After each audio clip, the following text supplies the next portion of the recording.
भारतीय लोकतंत्र एक तरह से 11 स्तरीय सुरक्षा कवच में रखी गई है।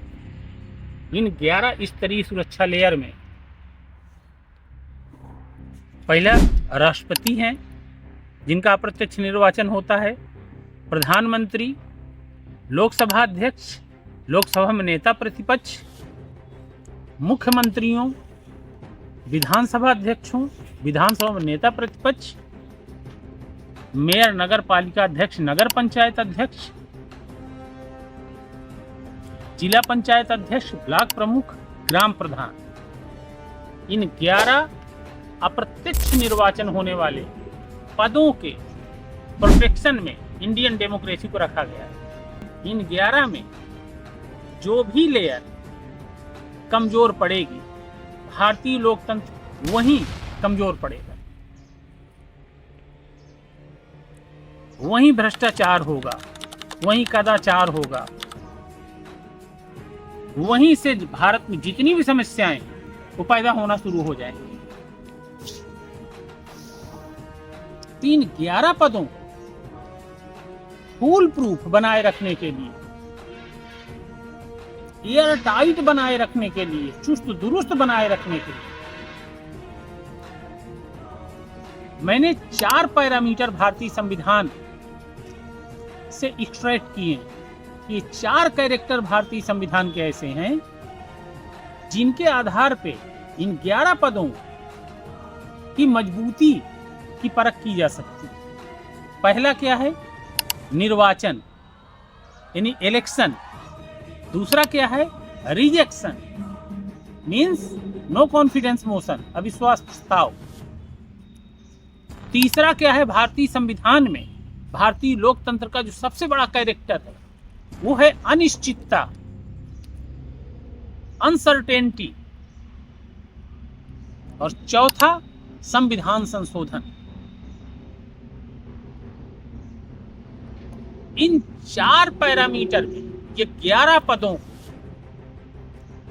रख के कसा जा सकता है और देखा जा सकता है।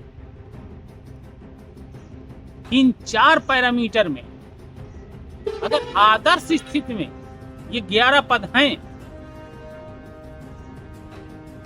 तो फुल प्रूफ डेमोक्रेसी होगी।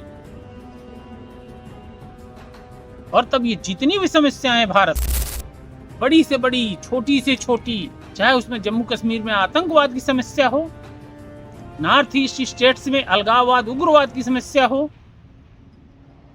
नक्सलवाद की समस्या हो, भारत भर में बिगड़ी हुई लॉ एंड ऑर्डर की समस्या हो, जातीय और सांप्रदायिक हिंसक समस्या हो, गली मोहल्लों में नाली की गंदगी से लेकर के कूड़ा करकट की समस्या हो, जितनी भी समस्याएं, आप भारत में लाखों समस्याएं गिन लीजिए, ये जितनी भी समस्याएं इन 11 पदों के,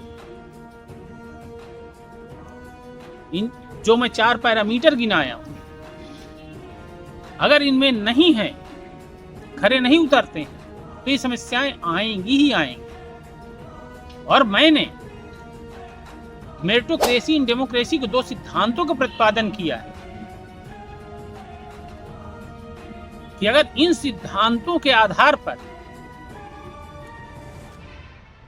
भारत के 10 पदों का प्रत्यक्ष निर्वाचन होने लगे, क्योंकि केवल और केवल राष्ट्रपति के निर्वाचन के लिए इन 11 पदों में से भारतीय संविधान में वेल डिफाइंड फार्मूला दिया गया है इलेक्शन का।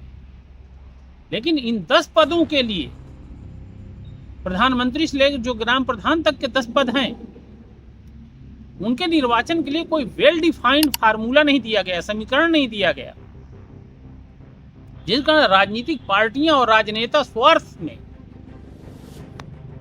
इतना कमजोर कर दी हैं इनके इलेक्शन प्रोसेस को, नो कॉन्फिडेंस मोशन को, अनिश्चितता के फैक्टर को। और संविधान संशोधन राजनीतिक सुधार के बारे में तो एक तरीके से सोचती ही नहीं राजनीतिक पार्टी। संविधान संशोधन अगर करती भी हैं तो उसमें फुल प्रूफ न करके कुछ न कुछ ऐसा लूपहोल छोड़ दिया जाता है कि वो संविधान संशोधन एक तरीके से कारगर ही न होने पाए।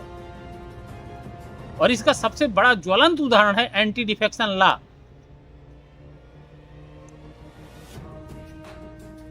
राजीव गांधी ने 1985 में एंटी डिफेक्शन लॉ लाए और उन्होंने कहा कि अगर सांसद और विधायक अपने पार्टियों से टूटते हैं तो उन्हें 1/3 की संख्या में टूटना होगा नई पार्टी बनाने के लिए। अटल बिहारी वाजपेयी ने इसमें और सुधार किया। उन्होंने कहा नहीं 1/3 नहीं 2/3 विधायकों को टूटना चाहिए नई पार्टी बनाने के। लेकिन अब राजनीतिक पार्टियों को धूर्तता और राजनेताओं को धूर्तता देखिए। वो ना 1/3 और 2/3 का फार्मूला छोड़िए टूटने का, उन्होंने कहा कि नहीं इस्तीफा आप दे दो और फिर हम आपको पैसे के दम पर, धनबल बाहुबल के दम पे जिता के ले आएंगे। नहीं जिता के ले आ पाएंगे तो कहीं किसी आयोग का अध्यक्ष बना देंगे। ये एक नमूना है मैं दे रहा हूं एक संविधान संशोधन का, कि राजनीतिक पार्टियां देश के साथ करके आ रही हैं। तो मैं कह रहा था कि मेरिटोक्रेसी एंड डेमोक्रेसी के सिद्धांतों को, जो दो सिद्धांतों को मैंने प्रतिपादित किया है, इनके अनुसार अगर प्रधानमंत्री से लेकर के ग्राम प्रधान तक के निर्वाचन होने लगे 10 पदों के,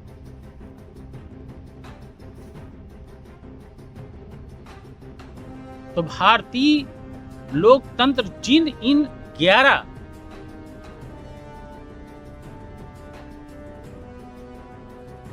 पद रूपी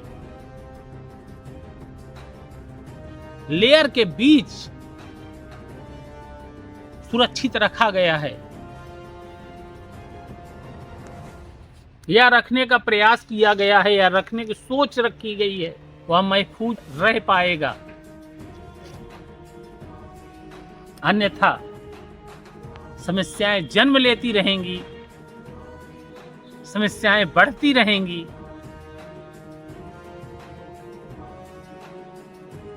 और देश के विकास पथ को ध्वस्त करती रहेंगी।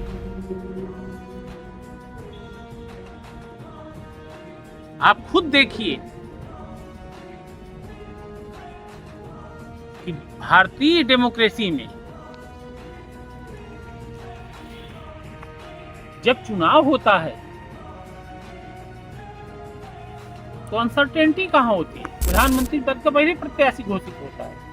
कई स्टेट मुख्यमंत्री पद ऐसा लगता है कि चुनाव तो एक फॉर्मेलिटी है, मुख्यमंत्री तो इसी पर्सन को बनना है। जिस डेमोक्रेसी में सर्टेनिटी है वो डेमोक्रेसी तो नहीं हो सकती, क्योंकि सर्टेनिटी तो राजतंत्रों में होती है कि जन्म लेते ही लोगों को पता चल जाता है कि भाई हमारा अगला राजा कौन बनेगा, राजकुमार कौन बनेगा। डेमोक्रेसी में चुनाव जहां होता है वहां तो रिजल्ट निकालने के समय तक किसी को नहीं पता होना चाहिए कि अगला प्रधानमंत्री कौन बनने जा रहा है, मुख्यमंत्री कौन बनने जा रहा है। लेकिन भारत मोटे तौर से सबको पता होता है। तो इस वीडियो में केवल 3 चीजों को मैं चिन्हित करके आप सामने प्रस्तुत कर रहा हूं।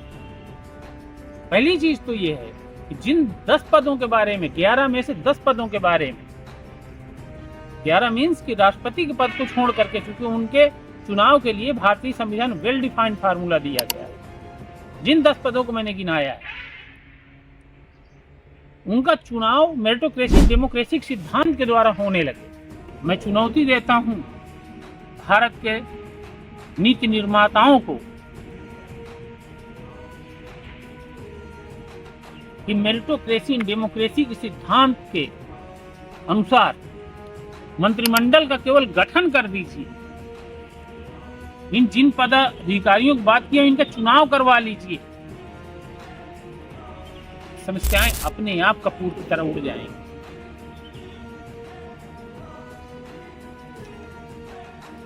हमारे यहाँ संविधान निर्माताओं ने 11 लेयर डेमोक्रेसी का स्केलेटन बनाया था, जो सुरक्षा कवच है। इस ढांचे को ऐसे ढंग से बना दिया गया है इन 75 सालों में राजनीतिक पार्टियों द्वारा कि जहां तहां गस खा के गिरता रहता है, इतना कमजोर हो गया। यह कैसे स्वस्थ ढंग से काम कर सके, इसके लिए राजनीतिक पार्टियां और राजनेता प्रयास नहीं करती हैं, बल्कि राजनीतिक पार्टियां और राजनेता ऐसा प्रयास करती हैं कि कैसे जगह जगह पर यह डेमोक्रेसी गिरती पड़ती रहे, बस राजनीतिज्ञों का और राजनीतिक पार्टियों का स्वार्थ सिद्ध होता रहे और वो बढ़ती रहे। लोकतंत्र भले ही गिरता रहे, घिसटता रहे, मरता रहे, उनको फर्क नहीं पड़ता। तो मैं देशवासियों से अपील करता हूँ, इनकलाबी जनमोर्चा